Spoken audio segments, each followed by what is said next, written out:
यह कहानी है राघव की। राघव एक किसान था।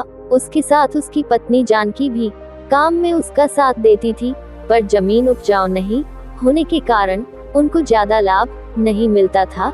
इसलिए राघव हमेशा परेशानी में डूबा हुआ रहता था। एक दिन राघव को उसका दोस्त प्रकाश मिलने आता है और वह राघव से कहता है कि मुझे कुछ पैसे उधार चाहिए और पैसे आते ही वापस दे दूंगा। यह सुनकर राघव कहता है कि मैं भी इसी परेशानी में हूँ और ऊपर से मैंने मुखिया जी से कर्ज भी ले लिया है। अब दोनों दोस्तों को पैसों की चिंता सताए जा रही थी और दोनों अपनी अपनी परेशानियां बताने लगे और दोनों गरीबी से तंग आ गए थे। और एक दिन राघव का दोस्त राघव से कहता है कि मैं खुदकुशी करने जा रहा हूँ, क्योंकि अब मुझसे और गरीबी नहीं देखी जा रही है। यह सुनकर राघव कहता है, यह बात सही है, चलो हम दोनों साथ में खुदकुशी करते हैं। और दोनों ही अपना मन बना लिया था कि आज ये सब कुछ खत्म करके ही रहेंगे और दोनों ही खाई की तरफ जाने लगते हैं, क्योंकि उन दोनों ने खाई में कूदने का फैसला किया था और वह दोनों खाई में कूदने ही वाले होते हैं। तो पीछे सी आवाज आती है और वह बोलती है, रुको बालक। यह आवाज सुनते ही दोनों पीछे मुड़कर देखते हैं तो सामने एक बाबा जी होते हैं और वह दोनों बाबा जी से कहते हैं कि अब हम ये जिंदगी नहीं जी सकते हैं, क्योंकि इस जिंदगी में हम अपने परिवार की जरूरत ही पूरी नहीं कर सकते हैं।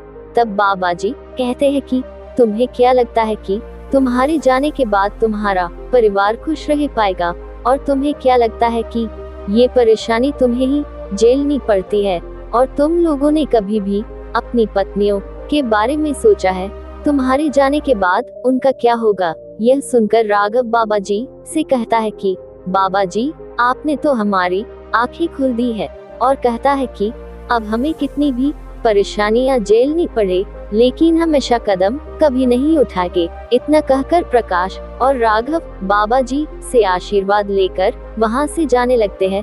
तभी बाबा जी उनको आवाज देते हैं, रुको बालक, जरा यहाँ आना। यह सुनकर दोनों बाबा जी के पास आकर खड़े हो जाते हैं और बाबा जी उन दोनों को अपने आश्रम में लेकर चले जाते हैं और पुरानी किताब में रखे एक नक्शा उनको देते हैं और कहते हैं कि यह नक्शा तुमको नागमणि तक पहुंचाएगा। राघव और प्रकाश वहां से चले जाते हैं और आग जाकर उस नक्शे को देखने लगते हैं और नागमणि की खोज में लग जाते हैं और वह दोनों उस नक्शे के आखिरी स्थान पर पहुंचे जाते हैं जहां पर नागमणि का चित्र बना हुआ था। तभी प्रकाश को एक चित्र बना हुआ नजर आता है जो नक्शे की तरह ही होता है। तभी दोनों को एक जगह रोशनी बाहर निकलती हुई नजर आती है और दोनों रोशनी की तरफ बढ़ते हैं। तब उनको रोशनी की तरफ एक गड्ढा नजर आता है और वह दोनों गड्ढे के अंदर चले जाते हैं और गुफा के अंदर का नजारा देख दोनों की आंखें खुली की खुली रह जाती है, क्योंकि चारों तरफ सोने और हीरे मोती थे। तभी दोनों को किसी की आने की आवाज सुनाई देती है, इसलिए वह दोनों वहां पर छुप जाते हैं। तभी वहां से एक खुखार नाग वहां से गुजरता है जिसकी आंखें पूरी तरह लाल होती हैं और उसके सिर के ऊपर से रोशनी निकल रही थी और उस देखकर दोनों डर जाते हैं। तब प्रकाश राघव से कहता है कि यहाँ से जितना भी सोना हमारे हाथ लगे हम यह लेकर निकल जाते हैं, क्योंकि ज्यादा लालच अच्छा नहीं है, कहीं नागमणि के चक्कर में हमारी जान नहीं चली जाए।